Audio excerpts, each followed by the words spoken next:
स्त्री को इस सृष्टि का सबसे अबूझ रचना माना गया है। स्त्री की प्रकृति को समझना मुश्किल ही नहीं, नामुमकिन सा लगता है। ऐसा भी कहा जाता है कि खुद भगवान से भी अपनी इस रचना को समझने में चूक हो जाती है। दर्शकों, इस वीडियो में मैं बताने जा रहा हूँ कि स्त्री की रचना के समय क्या विचित्र हुआ था। नमस्कार दोस्तों, मैं अथर्व तिवारी आप सभी के सामने पुनः एक बार उपस्थित हूँ एक और नई कहानी लेकर। तो चलिए शुरू करते हैं। भगवान को भी स्त्री की रचना में काफी समय लगा था। देवदूत भी स्त्री की रचना में लगे रहे समय को लेकर भगवान से सवाल करने लगे थे। दरअसल भगवान को स्त्री की रचना करते हुए 6 दिन बीत चुके थे, फिर भी रचना अभी अधूरी थी। यह देख देवदूतों ने भगवान से पूछा, हे भगवान, स्त्री की रचना करने में आपको इतना ज्यादा वक्त क्यों लग रहा है? तब भगवान ने जवाब दिया कि क्या तुमने इसके सभी गुण देखे हैं? ये मेरी वो रचना है जो हर हालत में डटी रहेगी। स्थिति चाहे कैसी भी हो, ये सबको खुश रखेगी, अपने परिवार और बच्चों को एक सा प्यार देगी।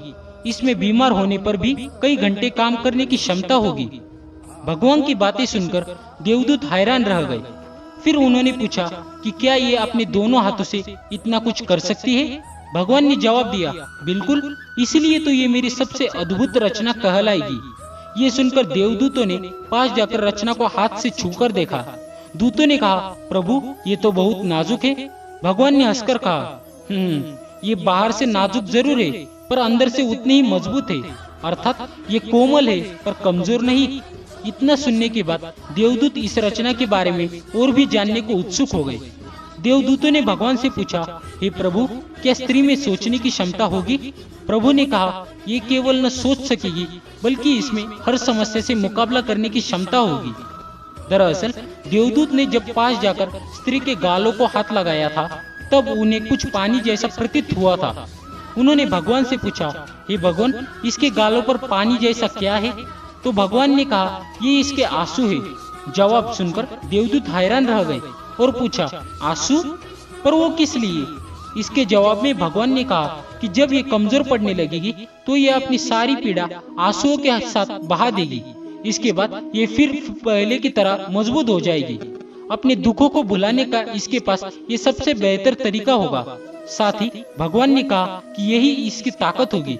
देवदूत ये सुनकर कहा, भगवान, आप तो महान हैं। इस रचना को आपने बहुत सोच समझकर बनाया है।